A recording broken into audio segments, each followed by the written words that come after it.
پہلگام واقعے کے بارے میں دو مفروضے ہیں، ایک پاکستان نے کرایا اور یہ جعفر ایکسپریس کے اغوا کا بدلہ تھا۔ ٹرین کا اغوا ایک ٹیکنیکل کام ہوتا ہے، کوئی دہشت گرد جماعت یہ اس وقت تک نہیں کر سکتی جب تک اسے کسی ملک کی مدد حاصل نہ ہو۔ انڈیا نے BLA کو تیار کیا، ہر قسم کی سپورٹ دی اور یہ ٹرین اغوا کرنے میں کامیاب ہو گئی۔ پاکستان کی بہت بے عزتی ہوئی اور اس نے پہلگام میں بھارت کی بے عزتی کر کے اس کا بدلہ لے لیا، وغیرہ وغیرہ۔ دوسرا مفروضہ، یہ مودی کا فالس فلیگ آپریشن تھا اور اس کا مقصد پاکستان پر جنگ مسلط کر کے اسے معاشی ٹیک آف سے روکنا تھا۔ دونوں میں کون سا مفروضہ درست ہے یہ فیصلہ وقت کرے گا، تاہم یہ طے ہے مودی نے اس کو موقع بنایا اور اسے RSS کی 100 سالہ تقریبات اور خود کو تا حیات وزیر اعظم بنانے کے لیے بطور ٹرافی استعمال کرنے کا فیصلہ کیا۔ یہ منصوبہ بظاہر پرفیکٹ تھا، لیکن اس میں دو خامیاں تھیں۔ پہلی خامی 1971 کا سانحہ تھا۔ پاک فوج نے آدھا ملک گنوا کر یہ سیکھ لیا تھا ہم سائز بجٹ اور وار مشینری میں بھارت کا مقابلہ نہیں کر سکتے، ہم صرف ٹریننگ، میرٹ اور مستقبل کی سمارٹ ٹیکنالوجی سے ہی اپنے سے 6 گنا بڑے دشمن سے لڑ سکتے ہیں۔ پاک فوج کو یہ بھی معلوم ہو گیا انڈیا بنگلہ دیش تک نہیں رکے گا، یہ باقی پاکستان کو بھی توڑنے کی کوشش کرے گا، لہذا فوج نے ہر صورت اپنے آپ کو بچا کر رکھنا ہے تاکہ ملک بچ سکے۔ چنانچہ فوج نے پچھلے 50 برسوں میں ٹریننگ، آلات، جنگ اور بھارت تینوں سے غفلت نہیں برتی۔ 2019 کے پلوامہ واقعے کے بعد فوج نے فضائی برتری کے لیے بھی دن رات ایک کر دیے۔ انہیں حکومت سے رقم ملی یا نہیں، مگر یہ میزائل پروگرام ایئر فورس اور سائبر وارفیئر پر سرمایہ کاری کرتی چلی گئی۔ آپ اس کا نتیجہ 10 مئی کو دیکھ لیں۔ دوسری خامی، نریندر مودی یہ فراموش کر بیٹھا پاک فوج پچھلے 45 برسوں سے حالت جنگ میں ہے۔ افغان وار سے لے کر فتنہ الخوارج تک فوج اور ISI نے ایک دن سانس نہیں لیا، یہ ہر روز حالت جنگ میں رہی اور یہ جنگ 3 طرفہ تھی، عالمی اندرونی سیاست اور دم توڑتی معیشت۔ ان 45 برسوں میں فوج اور ISI دونوں ہر قسم کے حالات کے لیے ٹرینڈ ہو گئی، جبکہ اس کے مقابلے میں انڈین آرمی نے 1971 کے بعد کوئی جنگ نہیں لڑی تھی۔ کارگل وار میں بھارتی فوج نے تھوڑی بہت ہل جل کی، لیکن یہ پاکستان جیسے ملک سے لڑنے کے لیے کافی نہیں تھا۔ راہ کی تمام تر پریکٹس بھی پاکستان میں دھماکوں اور طالبان اور BLA کی مدد تک محدود تھی، جبکہ اس کے مقابلے میں ISI کو مسلسل CIA اور MI6 کے ساتھ کام کا موقع ملا اور یہ 40 سال KGB اور موساد کا مقابلہ بھی کرتی رہی۔ اس پریکٹس نے اسے راہ کے مقابلے میں بہت پختہ کر دیا۔ پاک فوج کی ایک اور برتری ڈرونز اور سائبر ٹیکنالوجی تھی۔ دنیا میں ڈرونز کا افتتاح بھی پاکستان سے ہوا تھا۔ جون 2004 میں جنوبی وزیرستان میں دنیا کا پہلا ڈرون حملہ ہوا اور یہ اس کے بعد ہوتے چلے گئے۔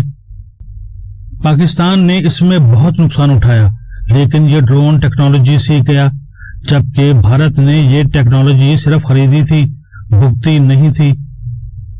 پاکستان نے پچھلے 25 برسوں میں دنیا کے موسٹ وانٹڈ مجرموں اور خطرناک ترین آرگنائزیشنز کو بھی بھگتایا۔ ان میں القاعدہ، داعش، طالبان اور TTP شامل ہیں۔ اس نے بھی عوام، فوج اور ISI کے اعصاب مضبوط کر دیے۔ پاکستان کو ایک اور برتری چین کی شکل میں بھی حاصل تھی۔ چین ٹیکنالوجی میں امریکہ اور یورپ کا مقابلہ کرتا ہے۔ اس نے 40 برسوں میں $1 ٹریلین کی وار انڈسٹری ڈیولپ کر لی، لیکن اس نے کیونکہ کوئی جنگ نہیں لڑی لہٰذا یہ اپنا اسلحہ ٹیسٹ کر سکا اور نہ دنیا کو بیچ سکا۔ پاکستان پچھلے 10 برسوں میں آہستہ آہستہ چین کی ٹیسٹنگ گراؤنڈ بنتا چلا گیا۔ ہمیں اس کے 2 فائدے ہوئے۔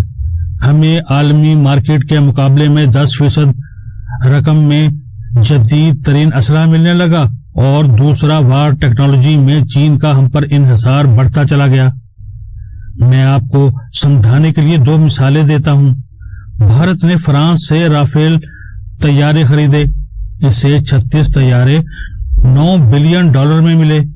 گویا اسے ایک طیارہ $250 ملین میں پڑا، جبکہ ہم نے چین سے $35 ملین کے حساب سے J-10 طیارے حاصل کیے۔ دونوں کی قیمت میں 8 گنا فرق تھا۔ ہم نے چین کے ساتھ مل کر JF-17 خود بنا لیا تھا۔ آپ اب فرض کیجئے 7 مئی اور 10 مئی کو اگر J-10 اور JF-17 گر جاتے تو کس کا زیادہ نقصان ہوتا، پاکستان یا چین؟ پاکستان اس کے باوجود بچ جاتا، کیونکہ یہ نیوکلیئر پاور ہے، دنیا فوراً جنگ بند کرا دیتی۔ لیکن اگر چین کے طیارے گر جاتے تو اس کی $1 ٹریلین کی وار انڈسٹری ختم ہو جاتی۔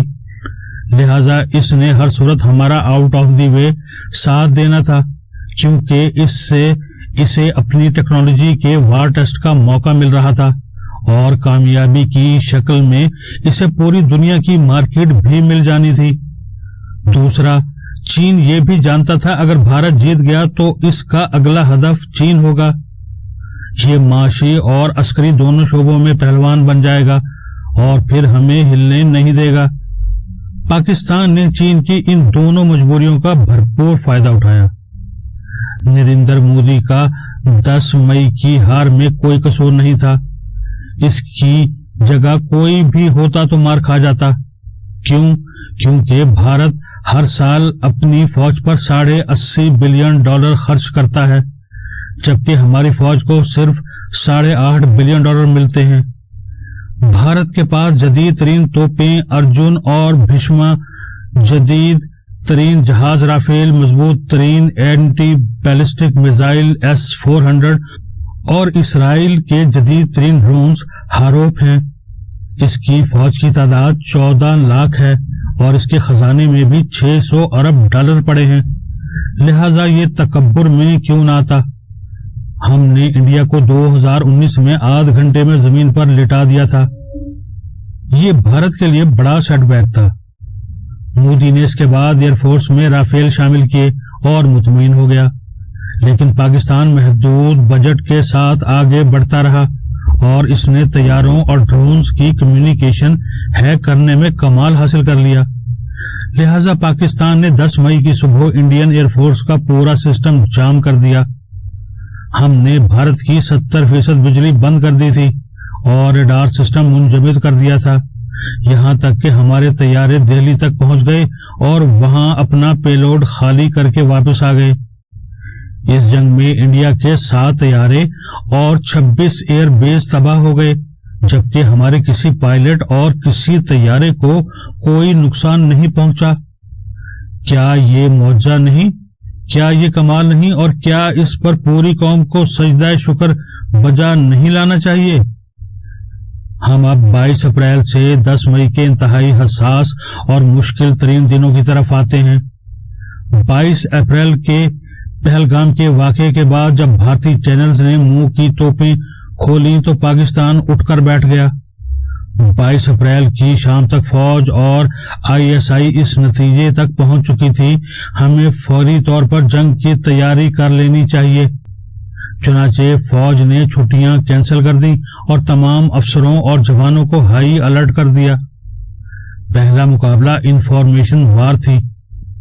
بھارت نے میجر گورو آریہ، ارنب گوسوامی، امن چوپڑا، روبیکا لیاقت، سدھیر چودھری، برکھا دت، گورو ساونت اور channels republic T V, ABP news, آج تک اور NDT کو میدان میں اتار دیا، جبکہ ہماری انفارمیشن منسٹری اور ٹی وی چینلز اپنی دھوتی سنبھالتے رہ گئے۔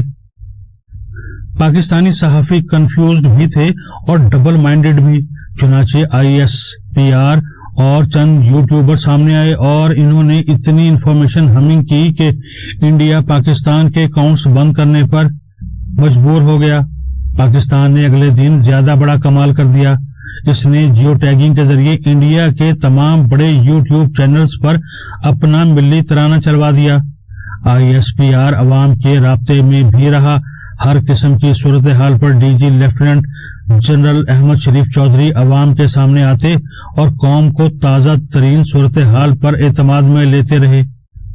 یہ بار بار عوام کو حوصلہ بھی دیتے تھے اور انہیں یہ بھی بتاتے تھے ہم جس دن جواب دیں گے اس دن دنیا دیکھے گی، اور پھر دنیا نے دیکھا۔ انڈین ایئر فورس کا پاکستانی ایئر فورس کے ساتھ پہلا سامنا 29 اور 30 اپریل کی درمیانی رات ہوا۔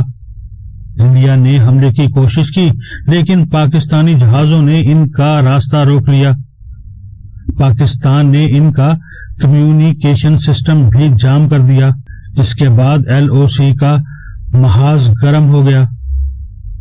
پاکستان نے گولے مار مار کر انڈین آرمی کا حشر کر دیا۔ پاکستان نے اس دوران اوڑی اور بگلیار ڈیمز کو بھی نشانے پر لے لیا۔ میزائل فٹ کر دیے گئے جس پر انڈیا نے گھبرا کر پانی چھوڑ دیا کیونکہ ان کا خیال تھا پاکستان ڈیم توڑ کر علاقے میں سیلاب لے آئے گا۔ یہ صورتحال بہرحال 6 اور 7 مئی کی درمیانی رات تک چلی۔ اس رات عرب اسرائیل جنگ کے بعد دنیا کی سب سے بڑی فضائی ڈاگ فائٹ ہوئی۔ 125 طیارے اس رات LOC پر تھے۔